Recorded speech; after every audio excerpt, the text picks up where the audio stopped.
Well, what is going on, everybody? Welcome everybody into the Hump Day Hotline on the Overreaction Sports Network, powered by Believe. My name is Joe Miller, and you can find me on Twitter at Joe Miller Wired. And that guy right there is my co-host, Jay Spence the King. You can find him on Twitter at Jay Spence the King. Do us a favor, please hump that like, jump on that like button. Please subscribe. You help us get our numbers up. But please tell a friend. If you're watching this video right now live, make sure you hit the like button. Make sure you hit the subscribe button. If you're listening to it in post as a podcast on Thursday, Friday, Saturday, whatever. Same thing. Like, subscribe, leave a comment, leave a review, tell a friend, all that good stuff. But it is so good to be talking to all of you guys. The Buffalo Bills are 6-2. 6-2, Jay Spence the King. 6-2. Surprised? 6-2? Yeah, it's like very simple. I'm not even gonna lie, it's a good thing. Like, if you ask me that way, yes, I am surprised. Yeah, because I tell you what, and I know I was the negative Nancy during the summer, but I think a lot of us kind of felt like the team would take a step back, even if it wasn't. I didn't think we would be terrible, but 6-2 at this point in the season. If you would have told me this back in July, I would have took it every single time, every time. I think the surprise is talking about surprise. Are we surprised? Right. So you and I talked about it. I talked about it a lot. Right. There was an aspect that we know what we're going to get from the offense for the most part if the everybody eats thing works. So is it going to be a boat race? Are the Bills going to have to boat race everybody? Is it going to be like a race to 40 points and whoever wins because we just don't know what we're going to get from this defense? And I think offensively we're getting what we thought. Josh is being Josh. I mean, obviously it might look a little different than we thought. We weren't expecting Amari Cooper. That's a great upgrade. So there's a little bit of a surprise there. They had a couple hiccups along the way. I think the surprise, bro, is just the fact that we've lost significant players in Von Miller, Terrel Bernard twice, Taron Johnson for 5 games. And that defense, they're just Sean McDermotting their way and plugging and playing guys. And it's making no difference as far as that goes for the most part. Now they have had a couple speed bumps or, potholes in the road. I guess the question is it the players? Is it McDermott? Is it the coordinators? Like, does he have himself 2 really good coordinators? Like, what's going on? I tell you what, as much crap as I've been talking about McDermott, he sure knows how to make me look like an idiot now, right?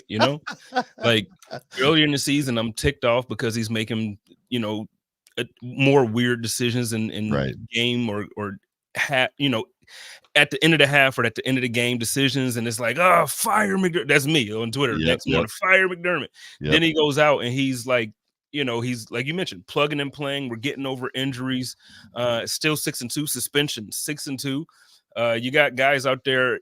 It looks like for the first time, it looks like they're able to develop a wide receiver in real time. Like we're seeing from week 1 till now. Right.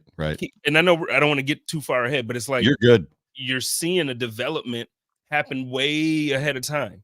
Yeah. And it's like, okay, maybe I kind of jumped the gun on Sean McDermott a little bit, but we have seasons that made me say that. Like we had all those moments, but still, I am not too proud to apologize when somebody shows me that they know what they're doing and I need to shut the hell up. Yeah, no, even the biggest, there was a myriad of concerns and questions, right? And even one of the biggest ones, Tyler Bass. And I would say that we haven't necessarily escaped, and I'm not looking to jinx the guy before one of the bigger games of the season for us at home, but even Tyler Bass is kind of quietly just going about his business, which is probably another surprise because we had him tried, right? I'll say this though. So. I will say this. It's been a good space right now because he hasn't had a moment of pressure lately. So, like this last game, I had nothing bad to say about the game. Obviously, there was the interception from Josh and the fumble forward, whatever, right? But I had nothing. They started fast, they ended fast. They didn't let up. It wasn't the typical bad decision or I had nothing bad to say. So then I don't know, man. Like I'm just To answer your question, yes, I am very surprised. Those of you in the comment section, there's a couple of you. Jump in, tell us what you're most surprised about so far this season. Is we're going to probably talk about. I think that's probably the hook of the show, right? Like, what are we surprised about? Because you mentioned the wide receivers, obviously, Keon Coleman and Khalil Shakir continues to do his thing, and then Amari Cooper coming in.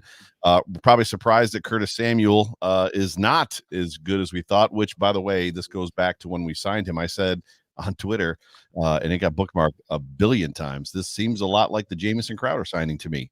And dude, I got laid into for that one. I was at the live shout podcast at Wingnuts with Ryan and Matt, and they brought me on, and Matt's like, "This is a super hot take. You said that the Curtis Samuel signing seems like we've been here before. It seems a lot like Jamison Crowder." And I was like, I'm not trying to like diminish or disparage Curtis Samuel. I'm just saying I feel like we've done this. We've gone down this path already. And it's probably not often that I'm remotely close to being accurate on something, but that one to me is a surprise. I expected way more out of Curtis Samuel this season so far. Well, I'll give you your props for it. I still err on the side of caution for me to kind of go. No, I mean for me to go that far because only because I've been saying it since before the season started that I thought that toe injury was going to linger. So I think I think because I've seen him recently, like last season, healthy with a quarterback not as good, do some things that even if he did 80% of what he did there, we would be happy here. So I just think. I really think that injury is the thing that is making it. But as of right now, you're right. Injury or not, he gets on the field, he has snaps, he hasn't delivered. So you are right. I think it's a lot like what we saw from Jamison Crowder. I think I would qualify it with that the Bills have just been using him wrong, right? I mean, I don't know if it's because they were missing that number one guy in Amari Cooper, or that whoever that guy was to effectively push him into a different. I'm not saying that I'm right because I'm right and like I saw this coming. It's just more of a You're right, and the thing is, I don't even they were using him wrong, but even still now, he's not producing. We've had 2 games with Amari Cooper here, and he's still obviously hurt last week, injured during the game. Yeah. So again, it's just all these injuries. So I just think that what it comes down to is that we haven't seen even still this year we haven't seen a healthy wide receiver room. Yeah, which is okay because we're 6-2. Sure. My man Richard Rush. Oh, you got you. No, run. My man Richard Rush says his biggest surprise of the season so far is how bad the rest of the AFC East is. And you know what? Give me your. I think we all knew about the Patriots, right? But give me your thoughts about the Jets first. Well, my thoughts about the Patriots are they might be better than the Jets and the Dolphins, which is crazy. So content creation, even from the national standpoint all the way down to the hobbyists like us, where right now there's no money being made. Not right now, but there's really no money being made. So people that do this for a living all the way down to those of us that do this because we just enjoy doing it, is basically what I was trying to say. It's never any fun when everybody agrees. You and I have had this conversation. Sometimes one of us needs to take the other side. I've had this conversation with John and Jerry. Sometimes it's good if somebody takes the other side, because if we all agree, you watch NFL Network and I'm going somewhere with all this, I promise. You watch NFL Network, you watch ESPN, you watch Mike Greenberg and all these shows, FS1, and there's always one guy that disagrees or whatever. All that to say this, I took the Jets to win the East this year, because it's no fun if John says Bills are going to win the East and Jerry says Bills are going to win the East, and then I go, yeah, we're all a bunch of homers. The Bills are going to win the East. There was an aspect of like, you know what, if somebody could take it, Aaron Rodgers, that freaking defense, Garrett Wilson, right, Breece Hall, like the guys that they've got on that squad, I was like, there's a chance. If this thing comes together, I like Robert Saleh as a head coach. I'm not a fan of Nathaniel Hackett, but I took the Jets. But the reality is that team, much like the Bills in Ralph's last probably 10 years of his life, they've got an owner problem. Right. And it's not the same problem, but they've got a meddling owner problem. Ralph's problem was he was getting older, faculties, that stuff, spending money, getting prepared to sell his team on his passing, yada, yada, stuff like that. Woody Johnson needs to sell that football team because he is the reason that they suck. Like, how do you fire Robert Saleh that soon? Especially after what they got beat by the Vikings, who are a good football team in London. It wasn't like they got beat by the Patriots on a Tuesday. It's just the Jets are just a bad football team, dude. They're just an organization. They're just a dumpster fire of an organization. That's my thoughts of the Jets. What about you? I have so much fun every week on Twitter, just dunking on the Jets. Like, it's a whole division. I know, and we got the Dolphins this week. That's why I'm wearing. What's happening.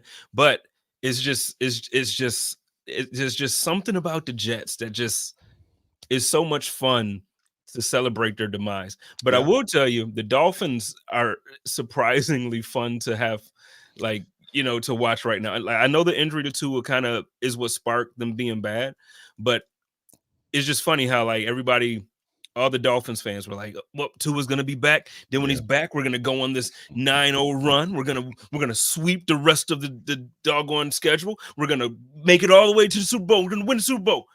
And then what do they do? The first game back, they blew a 10-point lead twice. I watched that game. I watched the condensed version of that game on the airplane back from Seattle. Like, they blew a 10-point lead twice. Twice. Yeah, you heard that from Jeremiah, right? From All Bro Po. Clearly, it's the best roster that's ever been assembled around Jordan Poyer. So that one sits with you. You won't let him live that. Pause. Full stop. Like, I'm never, dude. I love that guy, and I'm never letting that go. What is he talking about? I don't know, man. He went in on Jonnu Smith. That Jonnu Smith is better than like half the players the Bills have ever had. And I'm like, Jonnu Smith was great as the Titans. Scared me to death. Went to New England and vanished. Like, I love him. I love him. That's like the craziest thing I've heard him say. Like, that's the crazy. But yeah, I digress.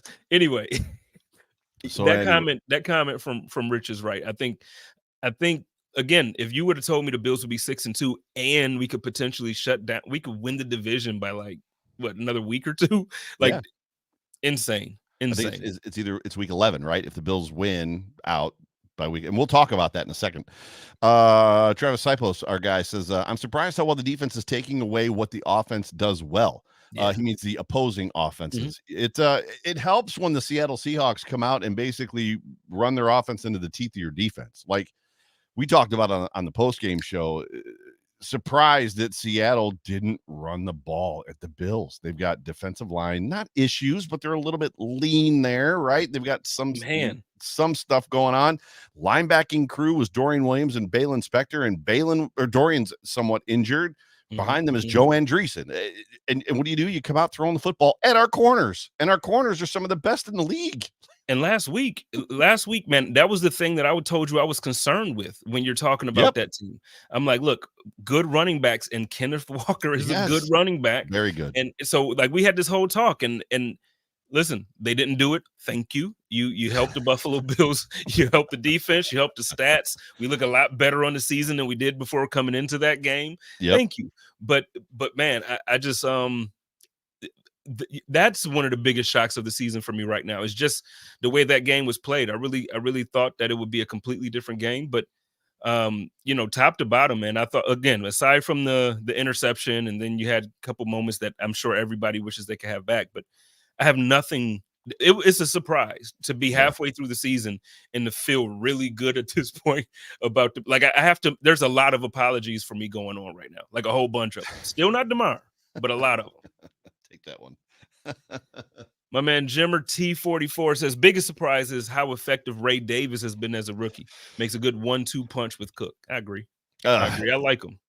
So I'm not completely surprised because the element of surprise was ruined. The Yankees just hit another home run, so they've got 2 now. But I'm not over. The element of surprise was taken away from me because John and Jerry watch a lot of college football. So Jerry has been very over the top about Ray Davis since the Bills drafted him, and I was like, we'll see. But not that I was downing him. I've just never seen the kid play. I know he's a little bit older, so he's a little bit more mature. He had a hard path to the NFL. But yes, watching him run behind this offensive line, dare I say, I feel like it's actually helped James Cook a little bit. Like the two of them together, I don't know if what Ray Davis sees, and because obviously the players talk and they help each other when they're together, and I don't even it just James Cook looks like a different running back in this offense with Ray Davis with him, right? So even if he's on the bench when James is on the field, but yes, surprised very much. For me, I'm not, before I say this, because I know how it's going to take and somebody's going to run with it. I'm not saying Ray Davis should be starting over James Cook. I don't think he's better than James Cook. That's the No, that's line what I'm tomorrow. saying. That's No, that's all that somebody's going to say. Oh, Spence, you hear this crazy guy? I'm not saying that. What I'm saying is, though, in this offense, the way our offensive line is dominating this year, the game that we got to see from Ray Davis when he started, to me, was the most efficient run game that we saw all season. Now, I think James Cook is amazing. I ain't got no beef with dude. I want him to start. Keep doing what you do. Just stop dropping doggone touchdown catches. Other than that, I love everything about James Cook. So, again, this is no diss. What I'm saying is that game, though, the run style that Ray Davis has, man, like he took full advantage of the offensive line spotting him 2 yards. Like they were spotting him like 1.5 yards every single carry, and he took advantage. Where James Cook, he takes advantage of it, but he dances a little bit, or he kind of, I think he's a little more patient to where he looks for his holes and he makes more moves and he does different things. Where to me, Davis, when he gets that ball, it's like, let's get it. Yep. Let's get it. So I love watching Davis when he's in the game, and it's been fun to watch. Yeah, for sure. Before we move on to the Dolphins coming into Buffalo, let's talk real quick just about the wide receiver room, because Keon Coleman would effectively be one of those surprises. Obviously surprised that the Bills went out and got Amari Cooper after lying to us all offseason that they didn't need a number one, which everybody on the planet knew they did, including all of us, but finally we were lulled into the maybe we don't need a number one receiver, right? But we did, great. And he was. We were winning games, right? Until we weren't. But when you look at Keon Coleman, there is no remorse for me that we allowed the Chiefs to get Xavier Worthy and we didn't take Xavier Worthy. Zero remorse right now. Outside of the rushing stuff, Keon Coleman's numbers are better than his. And more than that, Keon Coleman is a willing blocker, as we saw in this football game against the Seattle Seahawks, against a very good corner. Keon did his business against Worley, right? I think is his name. Like that was impressive. And he has the ability to get open and then effectively find openings after that for Yak. I just surprised. I didn't know what to expect from Keon Coleman. I watched all the highlight stuff when we drafted him. Obviously, it was a very everybody was on different sides of the fence as it pertained to Keon Coleman, the Bills drafting him. But from what I saw at the start of the season, to your point when we were talking earlier, he's matured a lot, right? Yeah, he's matured a lot, and I think he's figured out how he's supposed to fit in the game, and because I think so a lot of times when players you hear it like every year where maybe a second or third year players say, this game is when the game kind of started to slow down for me, or this is when I started to be able to process the game differently. And I think what you're seeing is that Keon is understanding now the speed of the game, the level of talent that he's going to face every week. Yep. He's understanding what Josh needs from him, and then he's also understanding, okay, if I'm not going to get the ball, I can find work these ways. And I think when you have somebody that you combine all of that stuff, it just makes for a great football player. And I think when he really develops the other stuff in the next couple of years, like a little bit more of the route running and a little bit more of whatever else, I think it's going to be phenomenal to watch him and Josh for years to come. And like it's a huge surprise because I don't watch this year. I've been watching more this year, but I don't watch college a lot. And so the clips that you saw of him really were just from the one game. Yeah, he didn't have a lot. So I was just nervous that it was one of those things where Brandon Beane always likes to draft these athletic freaks who don't really these projects, but they have all the everything that when you make your creator player in Madden, they got all of it. Because that's remember Tremaine was that, but he didn't quite develop into the guy that they wanted us to be. Yep. Or wanted him to be here, or there's a long list. There's a long list of them, but yes, you are correct. Yeah, so it's like they draft those guys. Luckily, it looks like Keon is one of those guys that's going to end up kind of like a Josh, that actually develops the way he wants, that the team wants him to.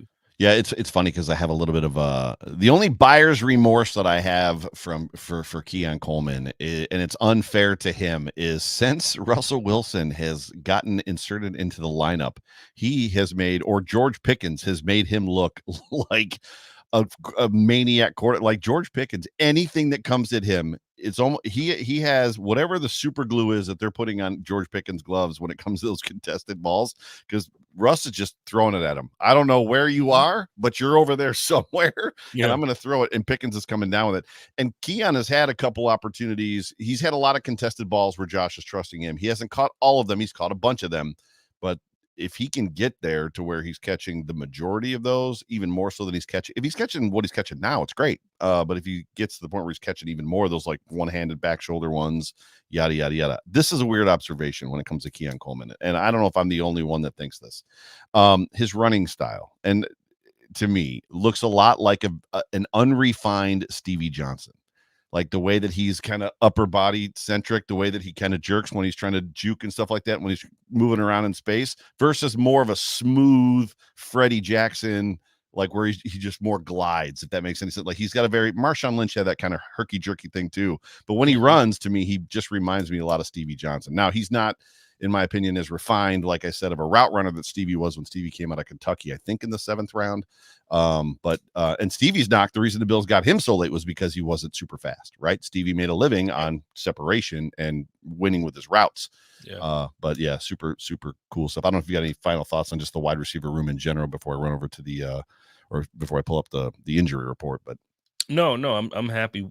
Like since the trade, I know, we didn't see like a week 2, from Coleman, like, or not Coleman, from Coop, like we wanted. But yeah, listen, his presence matters, and you got to see that. So, but no, let's go to the injury report. Let's get it. There's a lot of people on this list. It's long and distinguished, and there's a lot of people that were full participants, which is good. So Josh, full. Alec Anderson was out for a personal reason. Christian Benford, full. I'm not even going to touch all the ones. So the ones that matter that were full: Spencer Brown, full with a wrist. I think he's new. I don't think he was on the report last week. Amari Cooper is the new one. Popped up. Everybody thought it was going to be a shoulder injury.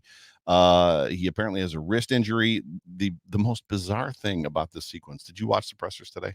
Or I'm sure you were on Twitter. To watch the Brandon Bean interview you sent me. And, yeah.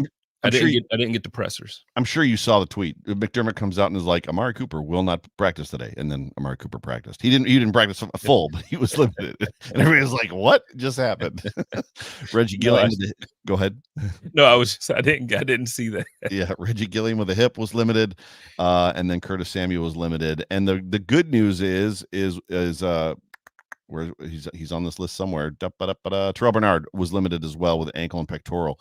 The video clips of him, in my opinion, showed a little reluctancy to flex that ankle rather. But he started, from my understanding, from what I read on Twitter, he started the day in a red non-contact jersey and then ended up taking it off. So he felt good enough to at least be touched a little bit. Remains to be seen whether or not he'll play this weekend. I would say that that's a huge relief. So a couple of the online Twitter doctors that are out there, Banged Up Bills, Hip Thigh Doctor, our guy, Brad Bowen, kind of all were in the same boat. Like when you've got an ankle injury, the way that Terrel Bernard had in that game, and then you're not there like Wednesday, not there Thursday, the question then turns very quickly into, where are you? Like, where in the world is Carmen Sandiego? Like, what doctor is he visiting and what is he trying to find out? Whether it's surgery, shutting him down for the year, what's going on? So the fact that he's out there, took his red non-contact jersey off, says pretty good things, that it's maybe not as bad, or he's going to elect to, till after the season to have surgery or something like that. Well, and other good news when you're talking about is not an injury, but it is a gain. Von Miller's back. Yes. Who was our number one defensive lineman as it pertained to pass rusher or pass rush win rate, I guess is the way that you would say that. Right. So yeah, Bernard coming back, and that was the title graphic, right? So Bernard possibly coming back, and then Vaughn was all go. So in his presser today, Vaughn was like, I'm ready. The first 2 weeks I spent at home with my dad and my kids. The second 2 weeks I've been here at the building working on my conditioning, working on getting healthy and rest. He goes, I'm in better. I feel better now than I felt before the suspension happened. He said, and he said, I'm going to play this week. I mean, he going to play. Do we believe he feels better? I just, listen, I'm just to the point with Vaughn, man. You know, he says these things and it's like, well, fine.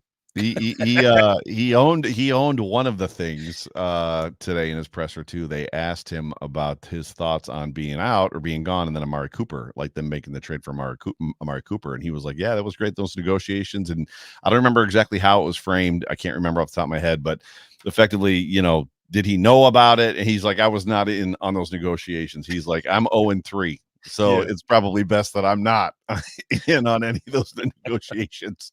And I tell you what, on most of them, it's probably a good thing that he is, because if Odell Beckham would have signed here, man, like we would be pissed off. Like, could you imagine how upset we would have been that year when he brought him, you know, when he came in for that recruitment? Yeah, no, yeah, because I mean, even now he's doing nothing but making excuses and saying stupid, like, don't you think I got better places to be than hanging around here? It's like, what? Like, no, I don't think you have better places to be. You signed a contract, bro. Like, I'm a Dolphins fan. I'm so upset. I'm so upset.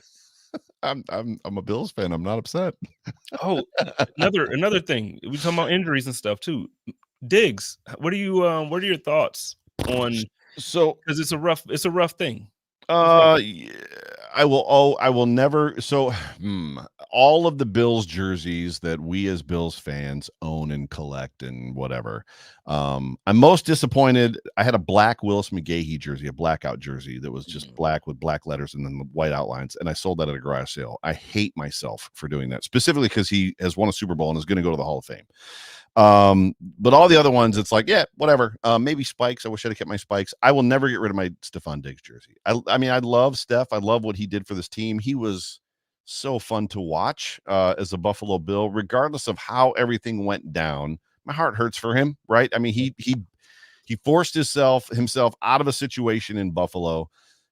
Bet on himself in allowing them to void the last 3 years of his contract, knowing that he could probably cash in again at the end of this season if he had a good year.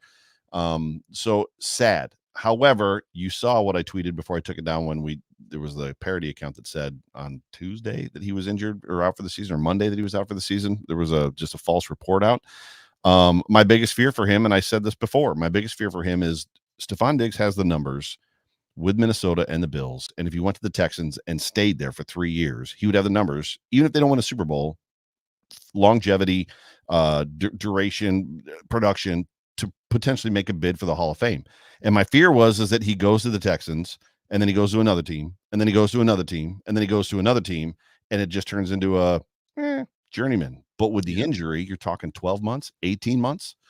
And with that much time, then it goes back into, and I know you and I were talking about it, like where it turns into kind of an OBJ situation. He'll be 31 November 29th. So he's not coming back till he's 32 at least, and maybe the year after.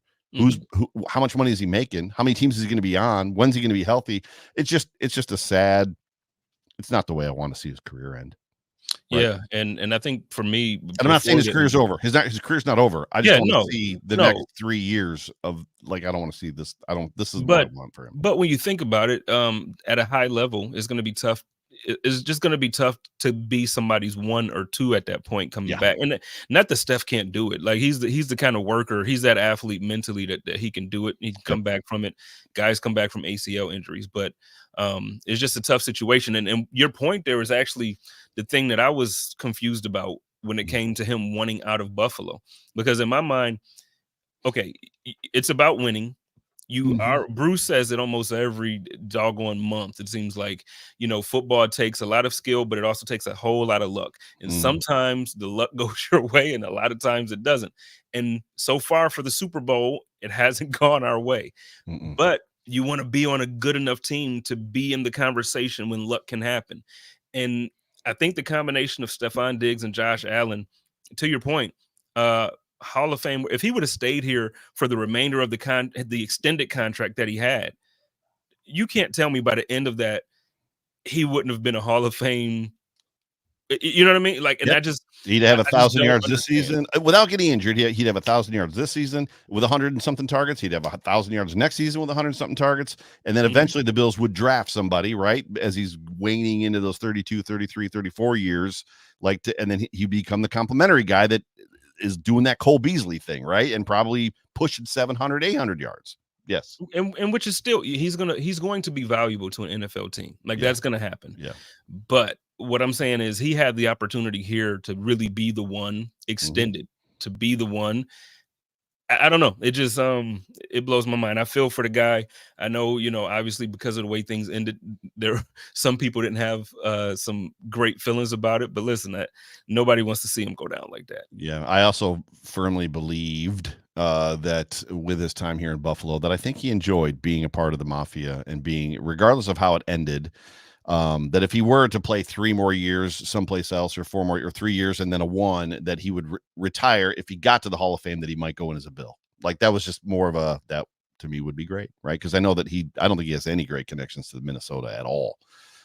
Whereas he's talked fondly of his time in Buffalo even after having left, right? So let's jump real quick before we because we're getting a little bit deep into this thing. Jump over to this football game with the Dolphins coming in to Buffalo.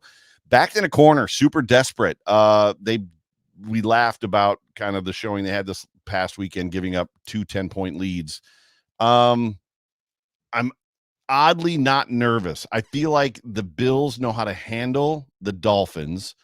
And I feel like there's aspects of, I think Dan Mitchell said today that basically Mike McDaniel has 14 plays that he likes to call like he's in Madden, and everybody's figured it out already. Jalen Ramsey appears to have lost a step. I was just reading something on Twitter that he's quarterbacks have 128 passer rating when they're throwing against him or throwing at him. They still don't have a pass rush. Jalen Phillips is out for the season. I don't know what your thoughts are, but this is just a team outside of being desperate. And anytime you put a team in a corner, right, it's a rabid raccoon at that point in time. The Bills have to come in and start fast, but they don't scare me.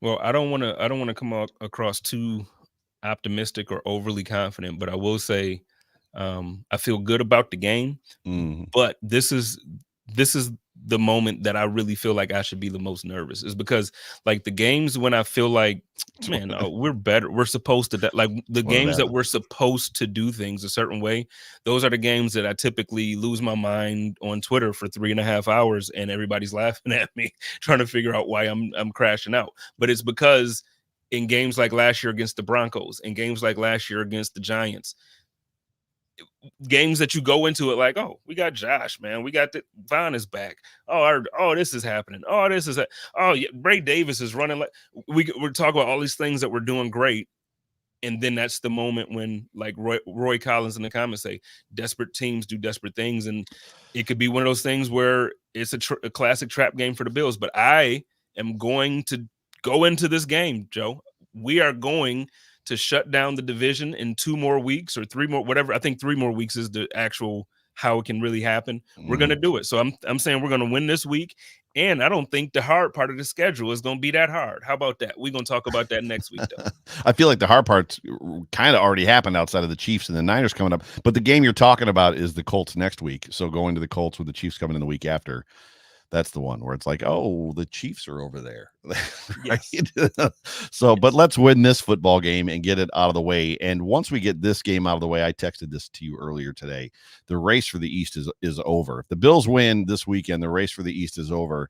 And then it's just a race for the 1 or 2 seed. And the Bills get that first round bye that they have never had. Is that right? Have they had a first round bye? I'm not sure. I don't think they have since Josh has been here. No, we haven't had the one. Yeah. So and there's also implications as far as who plays the Chiefs and the, like, when the Ravens and Chiefs play, depending on, like, there's going to be some serious conversations amongst the Bills staff as far as where they want to finish based on everybody else to hopefully get the matchup they want. So they're not facing the Chiefs and the Ravens, right? They want to face one of them. So make them play. Damn that. Bring the Chiefs. Come on. At some point, man, Jordan got to beat Detroit, right? Like, at some point. You're right. You're absolutely right. But let's real quick. So last week, I think I went first as it pertained to just a Josh Allen stat line. and then a score prediction. Josh Allen loves to play against the Miami Dolphins. So I'm actually going to start with rushing because Josh has found a very difficult time on the ground in the last couple weeks. So give me Josh Allen for like 45 yards rushing in this football game and a touchdown on the ground, and then probably in that 320 range passing. I think the weather's going to be relatively decent this weekend, if I'm not mistaken, and then probably 2 touchdowns in the air. And I think the Bills win this football game, not handily, but I think the Bills win this football game probably in that 35 to 27 range would be my guess. I don't know if he's had a tough time running or if he just hasn't needed to. Like this last game, like, you know what I mean? It seems like it's some of the, not the QB sweep, which you called last week. We talked about that, and then the QB sweep happened. It seems like when they do some of the designed runs, they collapse on him immediately, or if he decides to run, teams are just better at spying him now than they haven't been in the past. Whereas before he would take off and he'd get like 15 yards. Yeah. I got you. Well, I think we'll see some of that improve, especially this week. You know, like you mentioned, he has fun playing against Miami, and we're home. Yes. So, you know, I think there's a lot of things to be excited about. Vaughn will be back, so the energy there on defense, we'll see how much we missed it. I still don't think Tua should be playing, but that's not ours to talk about at this point anymore. So I'm gonna go more comfortable than you. I'm gonna say it's gonna be like a 38-14 or 38-17 type deal. I shouldn't be surprised. The Bills, that's how many points they put on the Dolphins often. And every time I try to come on here, and again, I'm not trying to be overly confident. Every time I come in with confidence and I try to, I'm gonna dial it back. And I, like last week, I undersold Josh so much. I'm like, we're gonna probably win this one. You know, Josh, I have like 118. You know, like I undersold him so much, and then they come out, blow the doors off. So. No, this week I'm back on that thing. We're gonna let my man Josh go ahead and pause that. Whoa.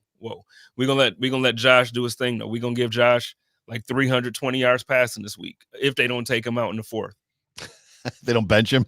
That's my favorite thing to tweet. I do it every time, and I don't think anybody's ever caught on to it when it happens. Whenever Josh gets pulled, like in a blowout game like that, I literally tweet every time the Buffalo Bills have benched Josh Allen. You got some pretty good jokes in there this past week on it. I saw it. But at some point in time, somebody's been like, they're gonna hopefully they'll be expecting it, because I do it every time that they take Josh out for that reason. But yeah, dude, this was a fun conversation. Renaissance Man says Tua is throwing a pick six this game. Bills 37, the Dolphins 17. I like that score. I don't mind it. I'll take it for sure.